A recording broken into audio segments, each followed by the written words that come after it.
Hi friends, welcome back to SA live. ये हमारा oops placement series का 7th lecture है और आज के इस वीडियो में हम बात करने वाले हैं मेथड ओवरलोडिंग के बारे में। फ्रेंड्स, मेथड ओवरलोडिंग एक बहुत ही इंपॉर्टेंट चैप्टर है। आज हम ये भी पढ़ेंगे ये क्या है, क्यों इतना इंपॉर्टेंट है और इसको कैसे प्रैक्टिकली जावा में करते हैं अप्लाई। ये इंपॉर्टेंट इसलिए भी है क्योंकि जब आप आने वाले दिनों में पॉलीमॉर्फिज्म नाम का एक कॉन्सेप्ट पढ़ेंगे जो ऊप्स का एक बहुत इंपॉर्टेंट पिलर है, तब भी आपको मेथड ओवरलोडिंग की जरूरत पड़ेगी। तो चलिए शुरू करते हैं। What is method overloading. बात करते हैं सबसे पहले हम ओवरलोडिंग अपने आप में क्या मतलब रखता है, क्योंकि जब तक हमको ओवरलोडिंग समझ में नहीं आएगा तब तक हमको समझ में नहीं आएगा मेथड ओवरलोडिंग क्या होता है। तो फ्रेंड्स, ऊप्स में ओवरलोडिंग का मतलब होता है एक सिंगल एंटिटी के हम मल्टीपल वर्जन्स बनाएं। ध्यान से सुनिएगा, एक सिंगल एंटिटी के अगर आप मल्टीपल वर्जन्स बनाते हैं तो आप मानते हैं आप उसकी परफॉर्म कर रहे हैं ओवरलोडिंग। एग्जाम्पल के तौर पे जावा में आप प्लस ऑपरेटर का बिहेवियर याद कीजिए।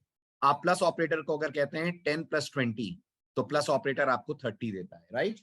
इसी प्लस ऑपरेटर को अगर आप कहते हैं हाई प्लस यूजर तो ये प्लस ऑपरेटर आपको क्या रिटर्न करता है, ये आपको रिटर्न करता है हाई यूजर। अब आप मुझे बताइए, जो 30 है ये 10-20 का सम है, यस। लेकिन ये जो हाई यूजर है ये हाई और यूजर की कंकैटिनेटेड वैल्यू है। ऑपरेटर एक है लेकिन नोटिस करिए सिचुएशंस अलग अलग हैं तो काम भी वो अलग अलग कर रहा है। जब वो नंबरों के बीच में है तो वो परफॉर्म कर रहा है एडिशन, जब वो स्ट्रिंग्स के बीच में है तो वो परफॉर्म कर रहा है कंकैटिनेशन। तो अगर एक एंटिटी के मल्टीपल वर्जन्स प्रोग्रामिंग में बनाए जाए तो अपन कहते हैं अपन उसकी परफॉर्म कर रहे हैं ओवरलोडिंग। क्लियर। तो ये तो हुआ प्लस की ओवरलोडिंग का एक छोटा सा डेमो। अब सोचिए अगर इस प्लस की जगह हम अपनी क्लास के अंदर मेथड्स बना ले, मेथड्स बना ले, सारे मेथड्स सेम नाम के हों लेकिन वो अलग अलग पैरामीटर्स पे काम कर रहे हो, तो हम मानते हैं कि हमारे फंक्शंस या हमारे मेथड्स आपस में परफॉर्म कर रहे हैं ओवरलोडिंग। यानी ओवरलोडिंग का मतलब होता है एक सिंगल एंटिटी के आप मल्टीपल वर्जन्स बनाएं। और अगर हमारी क्लास के अंदर ये सिंगल एंटिटी एक मेथड है जिसके मल्टीपल वर्जन्स हमने बनाए तो हम बोलेंगे हमने मेथड की क्या परफॉर्म करी, हम बोलेंगे हमने मेथड की परफॉर्म करी ओवरलोडिंग, राइट। तो जैसा मैंने कहा, अगर हम एक क्लास बनाते हैं जावा में, मान लीजिए क्लास का नाम हम रखते हैं एडिशन। एडिशन क्लास के अंदर हमने एक ऐड बनाया जो दो इंटीजर्स को ऐड करे, एक ऐड बनाया जो दो डबल्स को ऐड करे, ऐड मेरे मेथड का नाम है, तो हम बोलेंगे हमने ऐड मेथड की अपने प्रोग्राम में परफॉर्म कर दी है ओवरलोडिंग। करेक्ट। अब आपके दिमाग में एक छोटा सा डाउट आएगा कि सर ये काम तो हम बिना ओवरलोडिंग के भी कर सकते हैं। एक का नाम एड वन दे दें, एक का नाम एड टू दे दें, ADD1 ADD2, दो मेथड्स बना दें, एक दो इंटीजर्स ऐड करे, एक दो डबल ऐड कर ले, तो भी तो काम हो जाएगा। बिल्कुल हो जाएगा। लेकिन प्रोग्रामिंग याद रखिएगा एक आर्ट है, एक स्टाइल है कोड लिखने का। और प्रोग्रामिंग का आर्ट ये कहता है कि अगर मेथड्स का काम सेम है तो आपको उनका नाम भी रखना चाहिए सेम। से फॉर एग्जाम्पल आप कोई क्लास बना रहे हैं जिसका नाम है शेप, जो अलग अलग फिगर्स का एरिया निकाल रही है। अब अगर अलग अलग फिगर्स हैं तो एरिया भी अलग अलग होंगे, फॉर्मूला भी अलग अलग होगा। तो आप क्योंकि एरिया ही निकाल रहे हैं सारे मेथड से, तो कोशिश करिए आप सभी का नाम अपनी तरफ से एरिया एरिया एरिया दें। इससे ये होगा कि जो बंदा इस कोड को यूज करेगा, आप नहीं, आप तो डेवलपर हैं, जो यूजर होगा इस पर्टिकुलर क्लास का, जो दूसरा प्रोग्रामर होगा जिसे हम प्रोग्रामर 2 मान सकते हैं, उसके लिए चीजों को यूज करना आसान हो जाएगा। यानी ओवरलोडिंग का पहला और प्राइमरी बेनिफिट ये होता है कि जो मेथड्स को कॉल कर रहा है उसके लिए चीजें इजी हो जाती हैं, सिंप्लीफाई हो जाती हैं। और इसका सबसे बढ़िया एग्जांपल है फ्रेंड्स जावा का अपना प्रिंट एलन मेथड। रिकॉल कीजिए, अगर मैं जावा में एक इंटीजर ए रखता हूं जिसकी वैल्यू 10 है और मुझे इसको स्क्रीन पे डिस्प्ले करना है, राइट। तो आपको अच्छे से पता है, आप जावा में कहते हो system dot out dot print ln a. सिर्फ प्रिंट एलन पे फोकस कीजिएगा, सिस्टम डॉट आउट को अभी इग्नोर कर दें। तो प्रिंट एलन को मैंने आर्ग्यूमेंट में ए पास करा। What is the data type of A? Data type of A is integer. अब आप सोच के बताइए, क्या मैं प्रिंट एलन को सिर्फ इंटीजर दे सकता हूं? अगर ये ए की डेटा टाइप इंटीजर की जगह मैंने अपने प्रोग्राम में डबल रखी होती और मैंने कहा होता डबल बी इक्वल टू 1.7, तो क्या मैं जावा से ये नहीं कह सकता था system dot out dot print ln और पैरामीटर में बी पास कर दूं? कह सकता था। बी की डेटा टाइप फ्रेंड्स क्या है? बी की डेटा टाइप डबल है। मतलब आप मानते हो जावा ने दो प्रिंट एलन बना रखे हैं, एक वो प्रिंट एलन जो आर्ग्यूमेंट में इंट लेता है, एक वो प्रिंट एलन जो आर्ग्यूमेंट में डबल लेता है। फायदा जावा की टीम को उतना नहीं है जितना मुझे और आपको है। हमें एक ही नाम याद रखना है, क्या नाम? Print ln. कुछ भी प्रिंट करना है प्रिंट एलन को पास कर दीजिए, प्रिंट एलन उसे स्क्रीन के ऊपर कर देगा डिस्प्ले। जबकि अगर ये कोड बिना ओवरलोडिंग के डिजाइन करा गया होता तो शायद पहले वाले मेथड का नाम प्रिंट इंट होता, दूसरे वाले मेथड का नाम प्रिंट डबल होता, कोई तीसरा बनता प्रिंट स्ट्रिंग के नाम से, प्रिंट कैर के नाम से, और हमें as a developer, as a programmer कितना सारा याद रखना पड़ता, इंट के लिए प्रिंट इंट कॉल करो, स्ट्रिंग के लिए प्रिंट स्ट्रिंग कॉल करो। अभी क्या हो रहा है, अभी हमें एक ही नाम याद रखना पड़ रहा है, प्रिंट एलन कॉल करो, कुछ भी दे दो, वो आपके स्क्रीन के ऊपर डेटा को कर देगा display. That is the benefit of overloading. तो जो बंदा ओवरलोडिंग कर रहा है उसे कम, और जो ओवरलोडेड कोड को यूज कर रहा है उसे बेनिफिट ज्यादा मिलेगा। यानी आपके कोलीग्स, आपके को प्रोग्रामर्स का बेनिफिट होगा कि उन्हें कम नाम याद रखकर ज्यादा फंक्शनैलिटी अचीव करने का मौका मिलेगा। अलग अलग नाम याद रखने की जरूरत नहीं है, क्योंकि फंक्शनैलिटी सारे मेथड्स की आपस में बिल्कुल सेम है। दूसरा बेनिफिट जो नॉर्मली हर जगह आपको दिखेगा, यहां भी है, और वो ये है कि प्रोग्राम ज्यादा रीडेबल होगा। और सही बात है, इमेजिन करिए आप 10 फिगर्स का वॉल्यूम निकाल रहे हैं, आप अपने मेथड का नाम वॉल्यूम 1, वॉल्यूम 2, वॉल्यूम 5, वॉल्यूम 8 इस तरह से रख रहे हैं। क्या ये बेटर नहीं होगा अगर सबका नाम volume volume volume volume volume हो? तो कोई भी इस कोड को पढ़ेगा तो उसे ये समझने में देर नहीं लगेगी कि सारे मेथड एक ही कैलकुलेशन कर रहे हैं, बट क्योंकि अलग अलग फिगर्स का कर रहे हैं इसलिए वॉल्यूम के हमने बनाए अलग अलग वर्जन्स। इसीलिए कहा जाता है अगर task, the nature of task जो मेथड्स कर रहे हैं वो सेम है तो आपको हमेशा करना चाहिए उनको ओवरलोड। लेकिन याद रहे तभी जब नेचर ऑफ टास्क सेम है। अगर नेचर ऑफ टास्क अलग अलग है तो आपको कभी उनकी नहीं करनी चाहिए ओवरलोडिंग। जैसे मान लीजिए मैं एक मेथड बनाना चाहता हूं जिसको मैं पास करूं 4 तो मुझे रिटर्न करे 16। फ्रेंड्स 4 का 16 से क्या रिलेशन है? 4 का स्क्वायर होता है 16। और एक मेथड में ऐसा बनाना चाहता हूं जिसको मैं 25 पास करूं तो मुझे 5 रिटर्न करे। 25 का 5 से क्या रिलेशन है? 25 का स्क्वायर रूट होता है 5। अब स्क्वायर और स्क्वायर रूट सुनने में शायद एक जैसे लग रहे हो, लेकिन मैथमेटिकली अलग अलग कॉन्सेप्ट्स हैं। तो हमें कभी स्क्वायर और स्क्वायर रूट मेथड्स की नहीं करनी चाहिए ओवरलोडिंग, क्योंकि दोनों का नेचर ऑफ जॉब, दोनों का नेचर ऑफ टास्क अलग अलग है। तो नेचर सेम हो ओवरलोड जरूर कीजिए, नेचर अलग अलग हो ओवरलोड कभी मत कीजिए। दोनों का अलग अलग पर्पस रखिए, दोनों का अलग अलग नाम रखिए, लेकिन अगर टास्क सेम है जरूर जरूर परफॉर्म करिए मेथड्स के बीच में ओवरलोडिंग। ठीक है, तो मेरे ख्याल से इतनी सारी बातों से ये तो क्लियर हो गया होगा ओवरलोडिंग एक बहुत जरूरी कॉन्सेप्ट है, और जहां पॉसिबल हो वहां मेथड्स की हमें जरूर जरूर करनी चाहिए ओवरलोडिंग। करेक्ट। अब बात करते हैं ओवरलोडिंग करते कैसे हैं। ये तो हमने पढ़ लिया क्यों करते हैं, क्या होती है, समझ में आ गया। अगर हमारे पास एक ही क्लास है, उस क्लास के अंदर मल्टीपल मेथड्स हम बनाते हैं जिनका नाम हम सेम रखते हैं, तो हम कहते हैं हमने उनके बीच में करी है ओवरलोडिंग। गौर करिएगा पिछली स्लाइड में क्लास की जगह एक बहुत इंपॉर्टेंट वर्ड लिखा हुआ था जिसका नाम था स्कोप। या स्कोप का मतलब हाल फिलहाल तो एक ही क्लास है, लेकिन आगे चलकर जब हम इनहेरिटेंस पढ़ेंगे तो स्कोप का मतलब फैमिली ऑफ क्लास भी हो जाएगा। अभी के लिए अपन मान लेते हैं स्कोप का मतलब क्लास, जिस क्लास के अंदर आप मेथड को डिफाइन कर रहे हैं।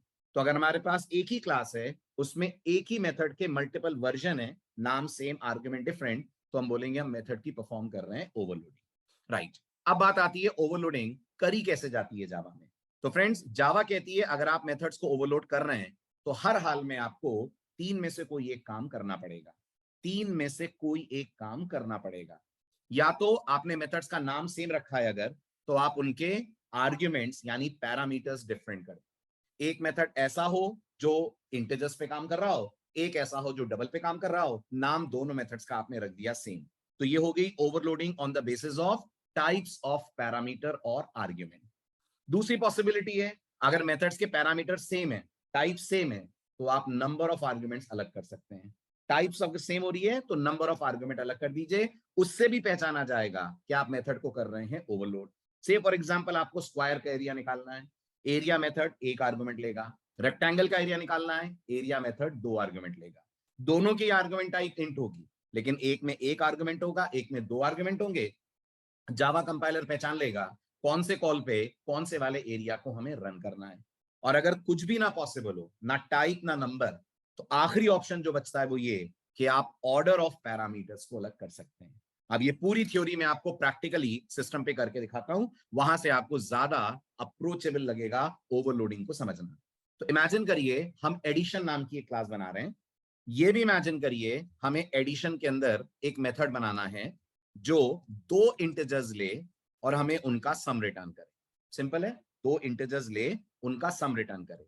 तो मैंने कह दिया integer c equal to a plus B, और यहां मैंने कह दिया रिटर्न c। बट फ्रेंड्स मेरी रिक्वायरमेंट ये है कि मेरे इस छोटे से कैलकुलेटर को दो डबल्स भी ऐड करने, इंटीजर तो ऐड कर ही रहा है, मैं चाहता हूं ये डबल भी ऐड करे। This is where I can apply overloading.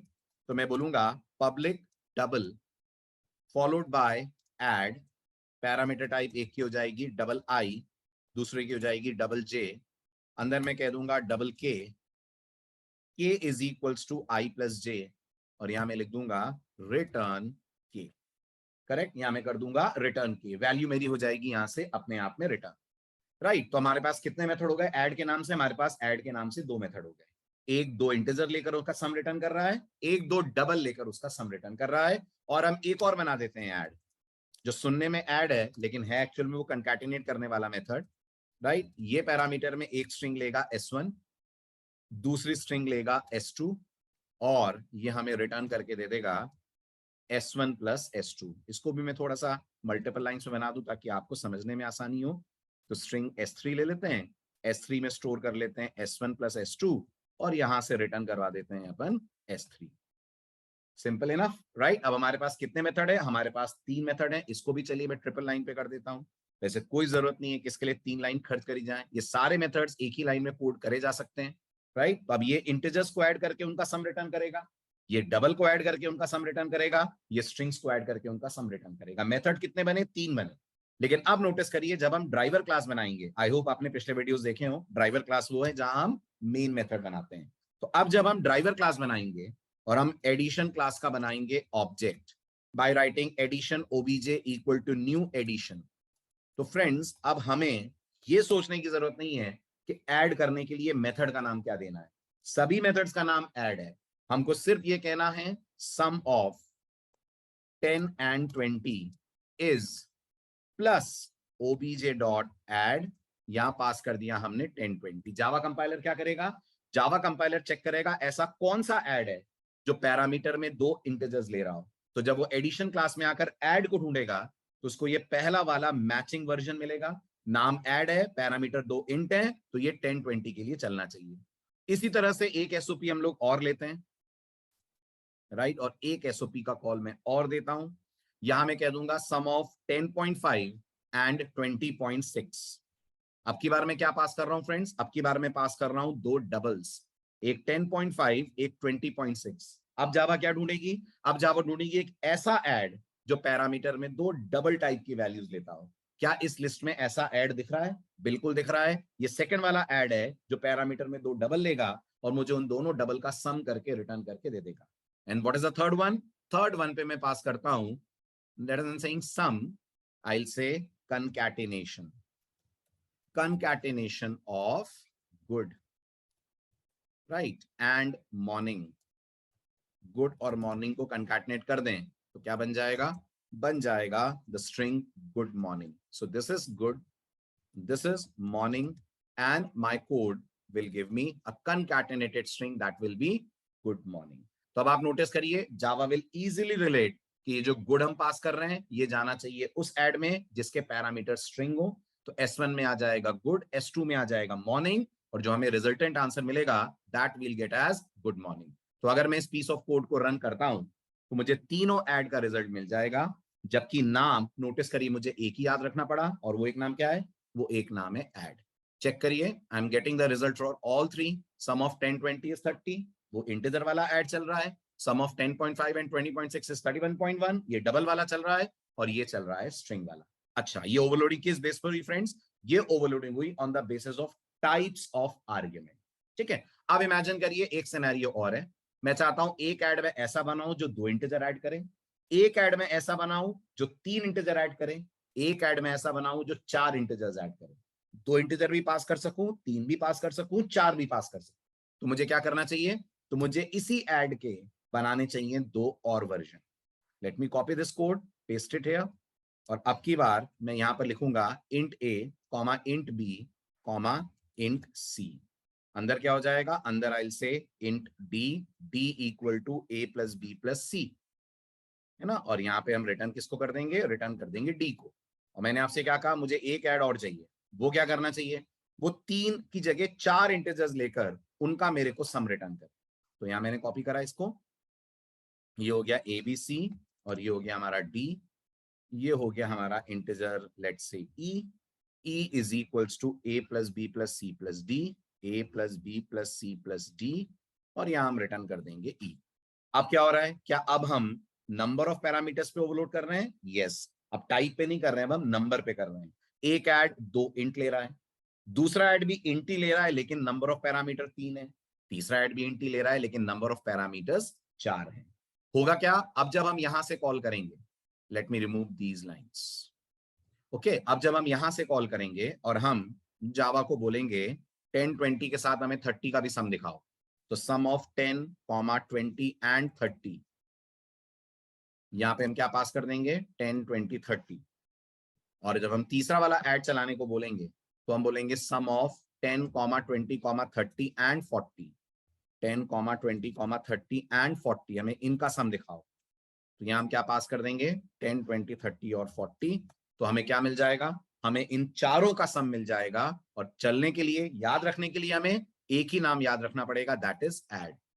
Correct. तो सम ऑफ 10 20 हमें मिल जाएगा 30, सम ऑफ 10 20 30 हमें मिल जाएगा 60, सम ऑफ 10 20 30 40 हमें मिल जाएगा 100। ये किस बेस पर फ्रेंड्स ओवरलोडिंग हुई? ये ओवरलोडिंग हुई on the basis of number of parameters, not on the basis of type of parameters. तीसरा और आखिरी ऑप्शन क्या बचता है हमारे पास? तीसरा और आखिरी ऑप्शन हमारे पास बचता है ऑर्डर ऑफ आर्ग्यूमेंट्स को हम अलग करें। से फॉर एग्जांपल मुझे अपने प्रोग्राम के अंदर एक मेथड बनाना है जिसका नाम शो हो।